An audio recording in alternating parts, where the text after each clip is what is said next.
করা হয়। ইকামতের দিনের কথা বলার কারণে তাদেরকে ফাঁসির মঞ্চে চড়াইছে।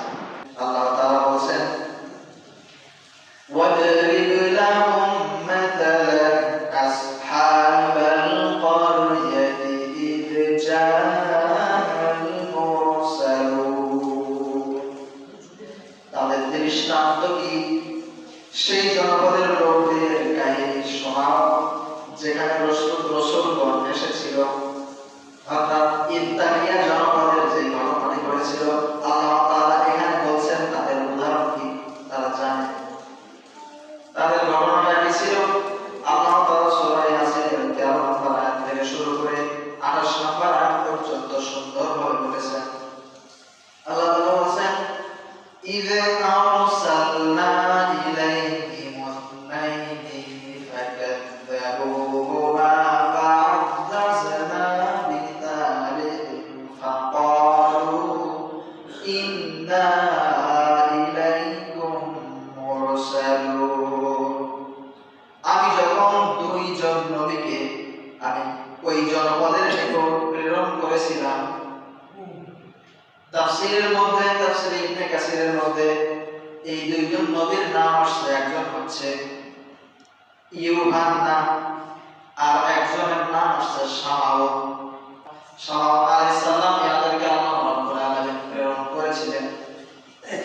তখন এই জাতির লোকগুলা সম্পূর্ণরূপে তারা ইসলামের বিরোধিতা করেছিল। এই নবীদের দাওয়াতকে তারা সুস্পষ্টভাবে প্রত্যাখ্যান করেছিল। এই জামানার লোকগুলি বলল, তোমরা কেমন রাসূল? তোমরা তো আমাদের মতো মাঠের মধ্যে চলাফেরা করো, আমাদের মতো খাও, আমাদের মতো বাজারে গমন করো। আল্লাহ তাআলা যদি আসলে নবী রাসূল নাজিল করতেন, তাহলে আসমান থেকে তিনি ফেরেশতা নাজিল করে দিতেন আমাদের মধ্যে। কত বড় বোকা মানুষ! রব্বুল আলামিন নবী রূপে কোন ফেরেশতাকে আসমান থেকে সরাসরি নাজিল করেন। এই দুইজন ব্যক্তি যখন আল্লাহ রাব্বুল আলামিনের ইসলামের দাওয়াত দিতে লাগলো, তখন তারা প্রত্যাখ্যান করলো। আল্লাহ রাব্বুল আলামিন তিন নাম্বার ব্যক্তিকে এখানে পাঠায় দিলেন, বিতালিহিম ফাকালু ইন্না ইলাইকুম মুরসালুন। তৃতীয় নাম্বার নবী আল্লাহ রাব্বুল আলামিন প্রেরণ করলেন। এই তিনজন নবী মিলে তারা বলল যে আল্লাহ রাব্বুল আলামিন আমাদেরকে প্রেরণ করেছেন তোমাদেরকে সঠিক পথের দিশা দেওয়ার জন্য, সঠিক পথ দেখানোর জন্য। তারপরেও এই জাতি তারা অবাধ্য জাতি, তারা ইসলামকে মেনে নিল না, তারা এই নবীদের বিরোধিতা করতে শুরু করে দিল। এই জাতির লোকেরা যে কথাগুলো বলছিল আল্লাহ তাআলা পরবর্তী আয়াতে বলেছেন, قالوا ما أنتم إلا بشر مثلنا وما أنزل الرحمن من شيء إن أنتم إلا تكذبون। এই জনপদের মানুষগুলো বলতে লাগলো, তোমরা তো আমাদের মতনই মানুষ ছাড়া আর কিছুই নও। তোমরা আমাদের মতো মানুষ, আমাদের মতো মানুষ ছাড়া আর কিছুই নাও। সুতরাং তোমরা কোন জিনিস নিয়ে নাজিল হয়েছে? আল্লাহ তাআলা তোমাদেরকে নাজিল করেন নাই, তোমরা মিথ্যা কথা বলছো। নবীদেরকে তারা মিথ্যাবাদী বলল যে তোমরা মিথ্যা কথা বলছো, তোমাদেরকে আল্লাহ তাআলা এমন কোন জিনিস দিয়ে নাজিল করেন নাই। এরপর আল্লাহ তাআলা বলেন, ক্বালু ইন্না তাতায়্যারনা বিকুম লাইন লাম তানতাহু লানারজুমান্নাকুম ওয়া লা ইয়ামাসসান্নাকুম মিন্না আযাবুন আলীম। এই অবাধ্য জনপদের মানুষগুলো তখন তাদেরকে বলতে লাগলো, আমরা তো তোমাদের নিজেদের জন্য, আমাদের কওমের জন্য দুশমন মনে করি, ক্ষতিকর মনে করি। তোমাদের কারণে আমাদের কওমের উপর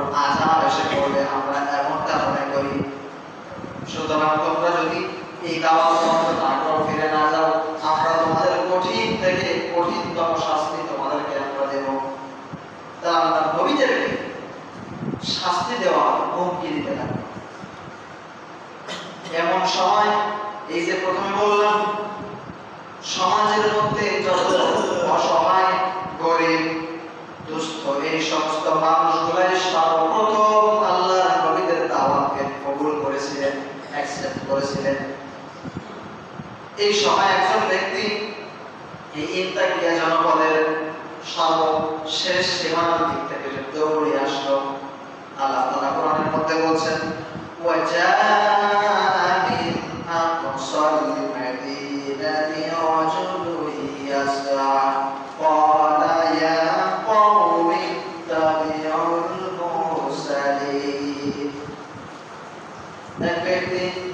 যার নাম এসেছে তাফসীরে ইবনে কাসীরের মধ্যে, হাদিসের মধ্যে ইবনে আব্বাস রাদিয়াল্লাহু তাআলা আনহু বলেন, বিশ্বনবী বলেছেন ওই ব্যক্তির নাম ছিল হাবিবে নাজ্জার।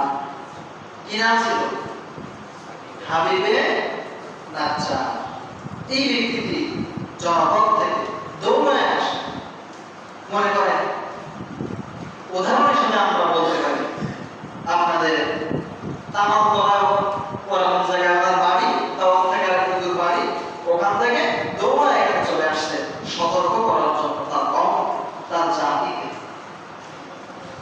সে এসে বলল কি যে তোমরা এই রাসূলদের বিরোধিতা করো না, তোমরা তার কথা মেনে নাও।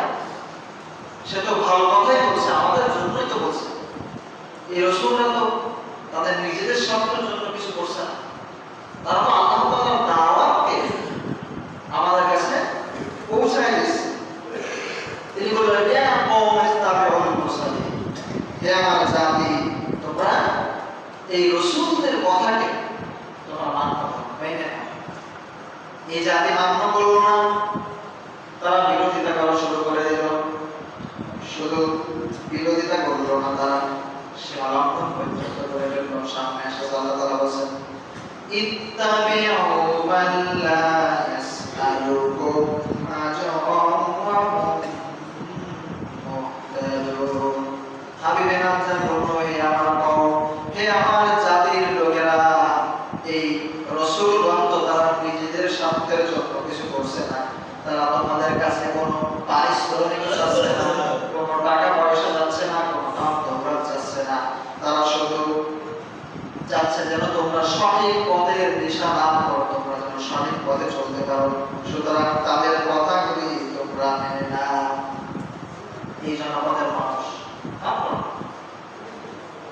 হাবিবে নাজ্জার যখন রাসূলদের পক্ষ হয়ে এই কওমের কাছে দাওয়াত দিতে শুরু করলো, রাসূলদের পক্ষে অবস্থান করলো, মাজলুমের পক্ষে অবস্থান করলো। অবস্থান করে হাবিবে নাজ্জার ঘোষণা করে দিল ইন্নী আমানতু বিরাব্বিকুম ফাসমাউ।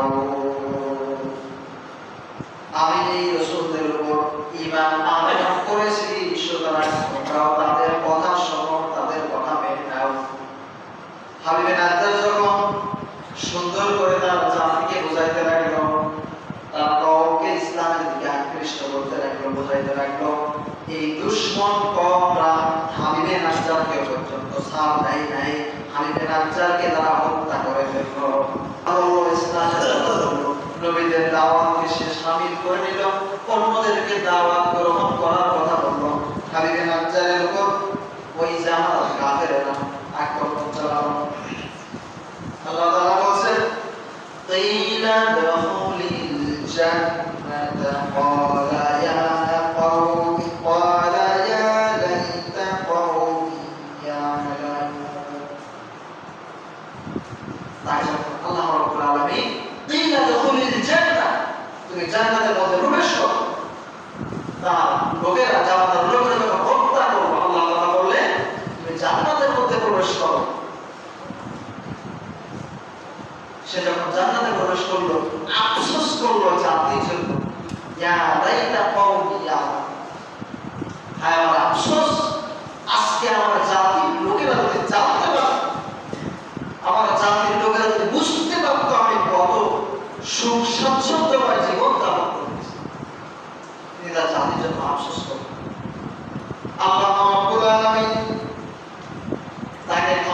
দিলেন, তাকে জান্নাতে প্রবেশ করায় দিবেন।